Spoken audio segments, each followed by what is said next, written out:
a hablar de un tema cortito pero muy interesante. Vamos a ver en esta semana lo que llamamos valvulopatías, que empieza con fiebre reumática.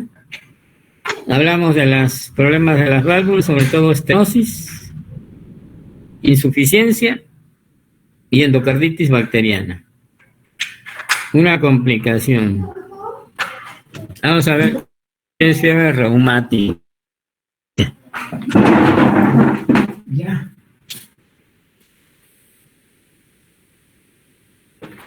Bueno, ¿qué es la fiebre reumática? Es un procedimiento, es un padecimiento inflamatorio de carácter agudo o subagudo. O sea, la fiebre reumática no es crónica. Y se caracteriza por un proceso autoinmune que involucra las articulaciones, corazón, sistema nervioso central y tejido celular subcutáneo. Lo que pasa es que algunos los confunden con que es crónica. ¿Por qué? Porque da un proceso agudo o subagudo. Da por ciclos. Si en 2 meses no recibió tratamiento, nuevamente inicia otro ciclo. Y entonces da la impresión que se prolonga si no recibe tratamiento. Y deja secuelas a nivel de las válvulas. Entonces es un proceso inflamatorio de carácter autoinmune que involucra corazón, articulaciones, sistema nervioso central y tejido celular subcutáneo.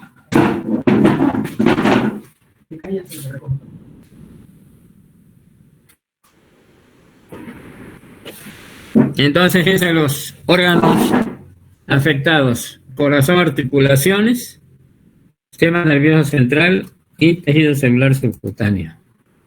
Siempre hay que recordar desde hace muchos años, le decimos la máxima de Francesca. Dice que el reumatismo lame las articulaciones y muerde el corazón. Quiere decir que donde deja secuelas es en el corazón, en las articulaciones no. El germen involucrado es el estreptococo beta hemolítico del grupo A. Obviamente la clasificación clásica de Landsfield. Ese estreptococo beta hemolítico, su poder patogénico, es decir, se llama gran virulencia, pero como no es un virus, pero su patogenia fundamentalmente tiene que ver con 2 factores que tiene la pared del estreptococo: proteína M y cápsulas de ácido hialurónico, que lo hacen resistente a la fagocitosis. La pared del estreptococo es bastante compleja antigénicamente. Aquí tenemos la proteína M, que es la que nos interesa, y aquí está la célula, el estreptococo beta hemolítico del grupo A y su pared. Su virulencia se debe a cápsulas de ácido hialurónico y la proteína M.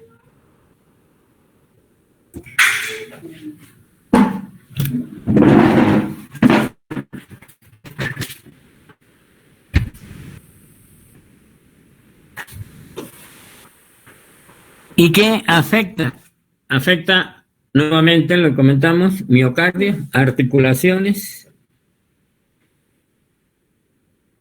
Y vamos a ver, entonces es un proceso de carácter autoinmune que involucra el estreptococo beta hemolítico.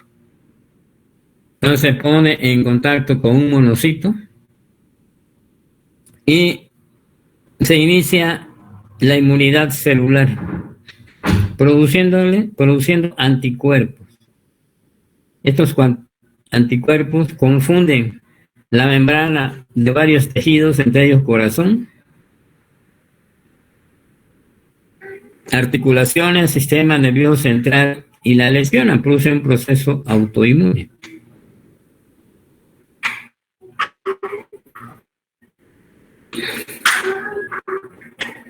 Bueno, ¿cuál es el factor fundamental? El estreptococo beta hemolítico. Entonces, debemos de conocer las características clínicas de una faringoamigdalitis secundaria a un estreptococo beta hemolítico. Es un proceso que se inicia con fiebre, ataque al estado general, mialgias, artralgias. Y si vemos la faringe, está roja, hiperémica, o sea, roja obviamente es hiperémica, tiene con un punteado petequial y tiene un exudado purulento. Si si tenemos un huésped susceptible y el paciente, después de 2 semanas del proceso infeccioso, no recibe tratamiento, se inicia la fiebre reumática. Entonces aquí tenemos una faringoamigdalitis clásica de fiebre reumática.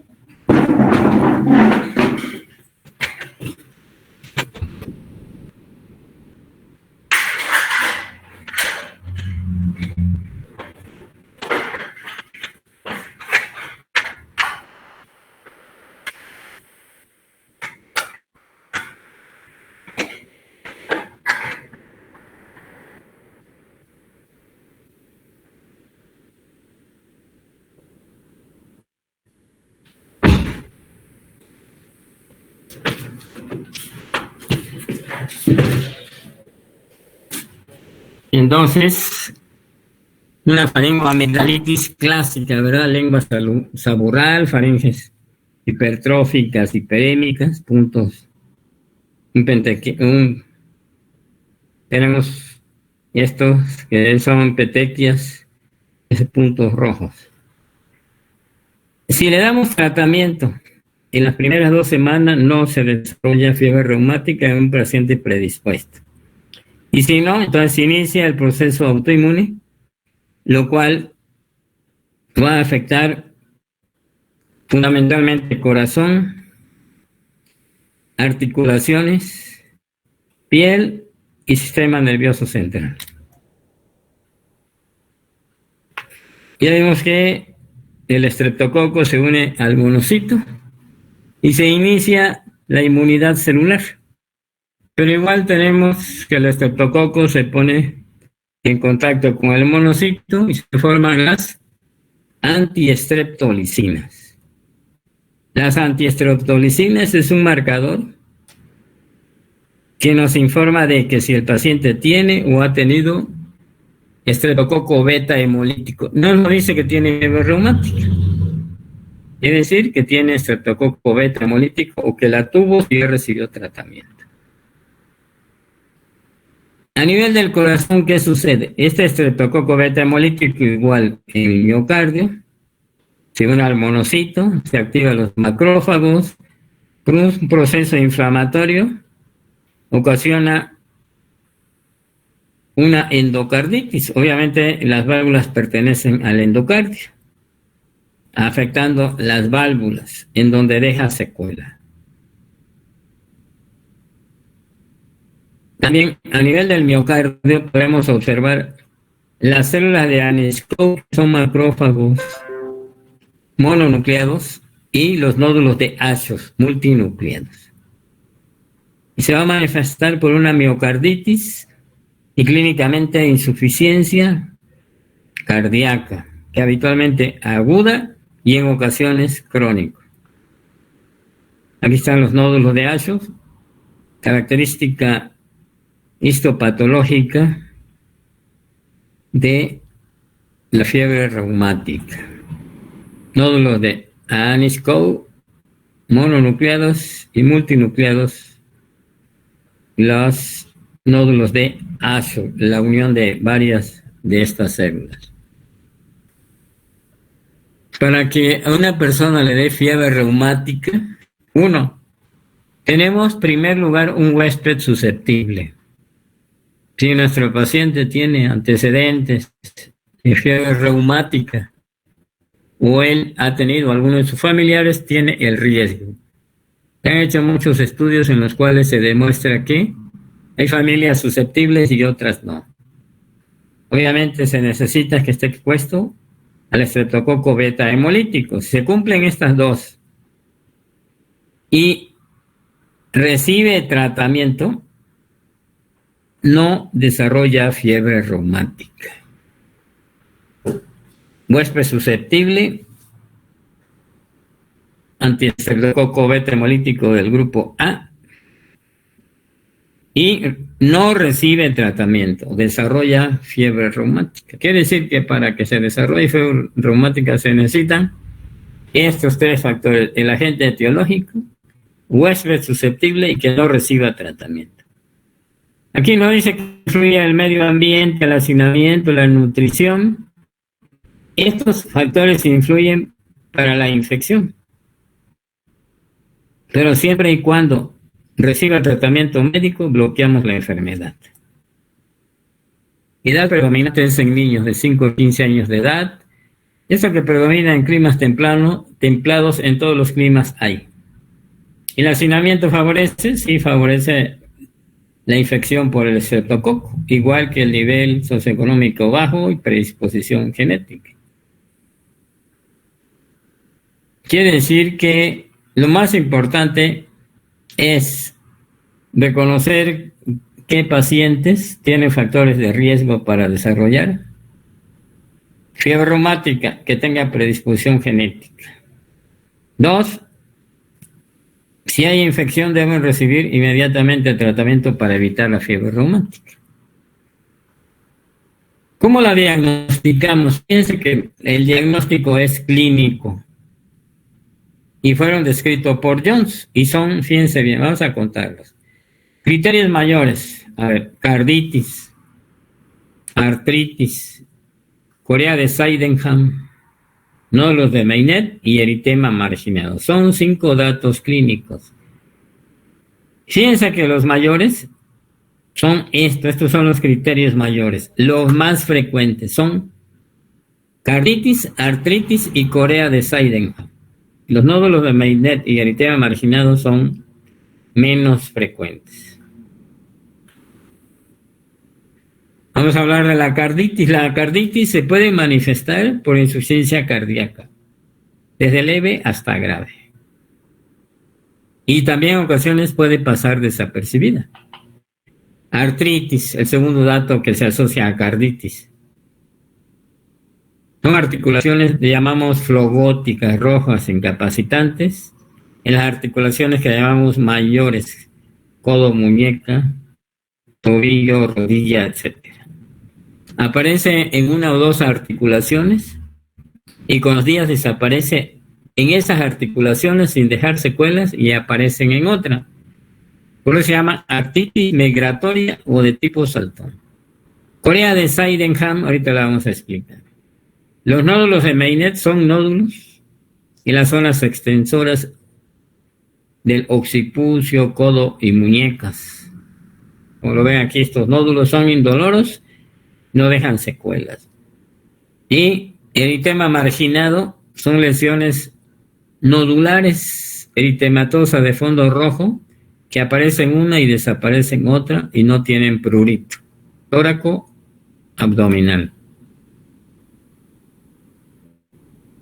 Esos son los criterios mayores. Y los criterios menores son todos relacionados con, uno, el antecedente de que el paciente o sus familiares tienen fiebre reumática. El proceso infeccioso que nos puede dar al traje, es decir, no artritis, dolor articular, fiebre, leucocitosis, sedimentación globular, proteína C reactiva, es decir, un proceso infeccioso. Antiestreptolicinas elevadas que nos dicen que el paciente estuvo en contacto o tiene estreptococo beta hemolítico. Y en el electro encontramos un criterio electrocardiográfico, que es el único que se considera criterio menor de Jones, que es un bloqueo auriculoventricular de primer grado. Es decir, en el electrocardiograma el intervalo PR está corto. PR corto quiere decir que es un PR que mide menos de 100, estoy mal. El bloqueo AB de primer grado se caracteriza por intervalo PR largo, es decir, que tiene mayor de 200 milisegundos. Bloqueo primer grado, intervalo PR mayor de 200 milisegundos. ¿Cómo diagnostico la fiebre reumática? todos son clínicos, dijimos. Dos criterios mayores. ¿Cuáles son los que tienen mayor importancia? Carditis más artritis, carditis más corea, carditis más nódulos de Meynet o carditis más eritema marginado. Quiere decir que el criterio mayor siempre será el corazón. Uno mayor y dos menores, es decir, tiene carditis más datos de proceso infeccioso, y a esa edad tiene probabilidad alta de ser fiebre reumática. Si se asocia carditis y artritis más proceso infeccioso, el diagnóstico nos está diciendo que es fiebre reumática. ¿Cuáles son las asociaciones de carditis con los otros criterios? Carditis y artritis es la combinación más frecuente. Dice carditis y corea. Es la otra alteración. Carditis, nódulos de Meynet y eritema marginado son más raros. Ya dijimos que la artritis es una artritis migratoria en las articulaciones mayores que no deja secuelas. 75% la manifestación más frecuente. Aquí la vemos. Corea de Sydenham. La Corea de Sydenham o mal de San Vito. A veces el primero que diagnostica la fiebre reumática, el neurólogo, le llega un niño o una niña de 5 a 15, más frecuente en las mujeres, de 5 a 15 años de edad, pero también se da en los hombres, en los niños. 5 a 15 años de edad. Y entonces diagnostica Corea y siempre la va a mandar al cardiólogo porque la probabilidad alta es de fiebre reumática. Son movimientos incoordinados e involuntarios como de baile, incapacitantes que cuando se duerme el paciente desaparecen. Por eso se seda con diazepam o fenobarbital o su combinación. ¿Y la corea a qué se debe? Pues una reacción antígeno-anticuerpo a nivel de los ganglios basales. Los nódulos subcutáneos, que ya los mencionamos, nódulos de Meynet, poco frecuentes, fíjense, de 1 al 10%. Eritema marginado, igual, ¿verdad? Manchas redondeadas, con fondo blanco, no pruriginosas, tórax y abdomen. Aparecen unas y desaparecen otras. El ataque al miocardio, ¿cómo se manifiesta? Con insuficiencia cardíaca. Y ya sabemos la triada clásica: insuficiencia cardíaca, taquicardia, cardiomegalia y galope, pero también puede pasar la enfermedad desapercibida, es muy leve. Y la única alteración electrocardiográfica descrita como criterio menor de Jones es el bloqueo AV de primer grado, que se caracteriza en que el intervalo PR mide más de 200 milisegundos, hasta 200 es normal. Aunque el paciente puede tener cualquier arritmia cardíaca por el proceso inflamatorio, pero solo el bloqueo de primer grado es el que se considera como un criterio menor de Jones. Al atacar el endocardio, va a afectar a las válvulas, originando un proceso inflamatorio que después, al cicatrizar, deja estenosis o insuficiencia. En la fase aguda puede haber un soplo de insuficiencia mitral. Y este soplo de insuficiencia mitral en esta patología se llama soplo de Kyre y Kunz. Y no hay que preocuparse tanto del nombrecito porque en realidad pues es muy rara la enfermedad. Complicaciones. ¿Qué válvulas son más afectadas? ¿Qué lesiones dan las válvulas? Insuficiencia mitral, fíjense bien, un porcentaje muy importante.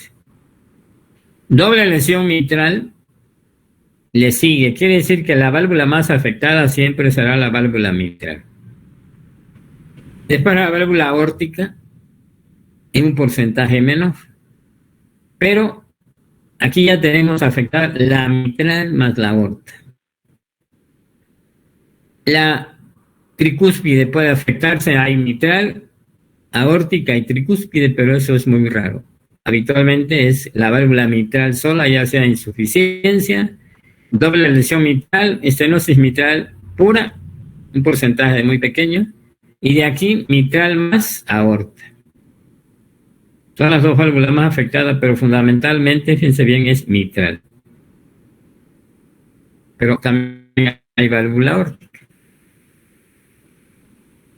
Eso es lo que produce aquí un proceso inflamatorio. Esta es una válvula auriculoventricular y aquí está aorta, fíjense bien. Y este proceso inflamatorio, esas verrucosidades que estamos viendo con el tiempo, hace que las válvulas se plieguen y se solden. Y por último, una fiebre reumática, una lesión más importante, ya como secuelas, cómo quedó la válvula. Como ven, mañana terminamos el tema porque puede entrar, pero muy tarde. Mañana terminamos, hacemos un pequeño resumen e iniciamos el tratamiento. Conclusión: la fiebre reumática es un proceso antiinflamatorio de carácter inmune y los criterios diagnósticos son clínicos, criterios de Jones. Y así tenemos que aprenderlo cuando menos. Carditis, que se manifiesta por insuficiencia cardíaca.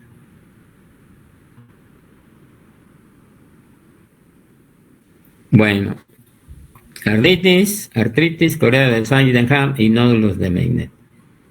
Entonces, pues nos vemos mañana. Si hay alguna pregunta, mañana la resolvemos. Gracias, doctor. Gracias, doctor. Hasta luego.